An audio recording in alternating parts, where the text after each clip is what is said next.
चाहिँ पानीबाट hydro power electric निकालियो। त वायुमण्डलमा फ्रीमा पाउने यस्तो विधि अक्सिजन छ यहाँ, यसबाट हामीले शक्ति किन नलिन्छ? कोही बिरामी भयो भने हामी सोध्छौँ के भएको, हस्पिटलाइज भएको, के भयो? अक्सिजन नपाएर। बाबा अक्सिजन त फ्रीमा पाइरहेको छ, यस्तो फ्रीमा पाइराखेको चिज पनि नपुग्या भन्न त भएन नि। हो, त्यसै कारणले म के भन्छु भने मेरो एउटा सानो अभाव, म ठमेलमा हो, मेरो नाम श्याम गौतम, मैले क्लास गरेको 14 वर्ष। म एकचोटि 32 वर्ष अगाडि यो दुइटै फोक्सो खाएको छ, यही हेटौँडामा मेरो ड्युटी थियो टिसिएनमा, अनि बिडी चुरोट खान्थेँ, त्यसले मेरो फोक्सो खाइदिएछ। मेरो परिवारले दुःख पाउँछ, पैसा पनि छैन, भएन भयो भनेर त्यहीँबाट मैले त्यो चुरोट छोडेँ र 32 वर्ष भयो। अनि म यो मेडिटेसन यताउति लागि केही भएको छैन। र अर्को एउटा बाबालाई धन्यवाद दिनुपर्छ, म आफ्नै घरको 3 तला थियो, अनि बाबाकै कृपाबाट 5-7 वर्ष ज्ञानमा लागिसकेपछि अचानक त्यो ट्र्याङ्कुलाइजर सबै छुट्यो। ल्याउनुहोस्, ताली बजाउनु, बाबालाई धन्यवाद दिनु, यो बाबाको कर्तव्य हो। आज 32 वर्ष भयो मलाई लन्च मतलब अलिकति खुन्छ। अनि माताजीहरूले चाहिँ नि दाहिने हात नाभिभन्दा तल राखौँ, देब्रे हात यसरी माथि खप्च्यौँ है। हामी भाइजीहरूले चाहिँ पहिला देब्रे हात अनि दायाँ हात माथिबाट खप्चिने है। अनि के गरौँ त, शरीरलाई हातलाई लुज गरौँ, लामो श्वास तानौँ नाकले, घुँडा अलिकति बेन्दैन है।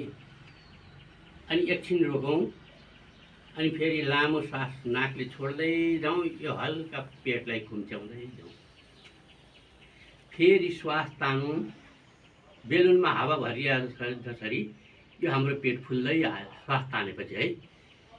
एकछिन रोकौँ, त्यसपछि स्लोली बिस्तारै श्वास नाकबाट छोडौँ, अनि हातले हल्का प्रेस गरौँ, यो पेट हाम्रो खुम्चिँदै गयो।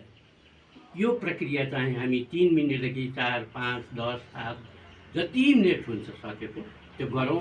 हाम्रो यो तलको मूलाधार चक्र, स्वाधिष्ठान चक्र एक्टिभ हुन्छ र यो हाम्रो सारा चाहिँ शरीरलाई फाइदा गर्छ। किडनी, लिभर, पेन्क्रियास, प्रोस्टेट, हर्निया हरेक चिजलाई फाइदा हुन्छ है। त्यसै कारणले एउटा एटम यो हो। अर्को होल बडीको लागि हात यति लैजाउँ र अलिकति बिहान बिस्तारै श्वासलाई तानौँ, बिस्तारै श्वासलाई तानौँ, यहाँ कुमको लेभलसम्म तानौँ, त्यसपछि एकछिन रोकौँ, बिस्तारै हल्का हात कडा नगरौँ, शरीर कडा नगरौँ, बिस्तारै श्वास छोडौँ, फेरि बिस्तारै श्वासलाई तानौँ, बिस्तारै यसरी श्वास तानौँ, यहाँसम्म श्वास तानौँ है।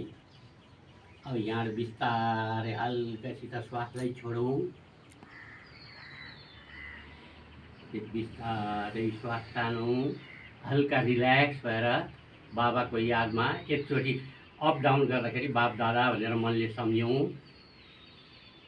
हो, यो 8-10 चोटि गरौँ। अब हाम्रो एक्चुअली लन्चको लागि है, ल्याउनुहोस्। अब यसरी यो बसेर नि हुन्छ, सुतेर नि हुन्छ, उठेर नि हुन्छ है। यसरी बिस्तारै श्वासलाई तानौँ, यहाँ माथिसम्म श्वास तानौँ, त्यसपछि बिस्तारै हामीले श्वासलाई छोडौँ, बिस्तारै श्वासलाई तानौँ, बिस्तारै श्वास छोडौँ,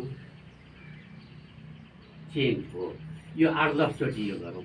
अब त्यसपछि यो दुइटै हातलाई यसरी माथि राखौँ, अनि श्वास तानौँ, रोकौँ, छोडौँ, माथि हेरौँ,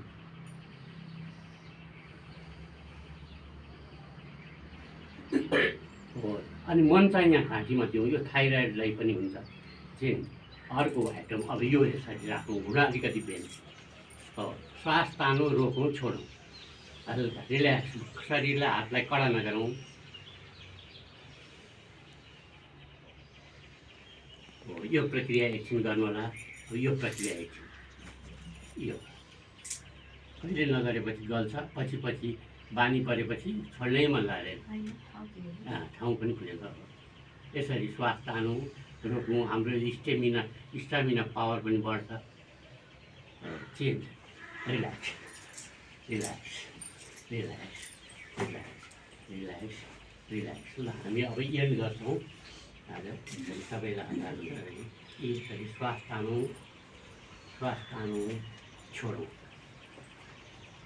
श्वास तानौँ छोडौँ ओम शान्ति ओम शान्ति ओम यो यस्तो चाहिँ के भन्ने गरेको भने यो फोटो खिच्नुहोस् अनि सर घर गए बेलामा सम्झेर सर्च गरेर गर्नुहोस् है भनेर भन्ने गरेको छ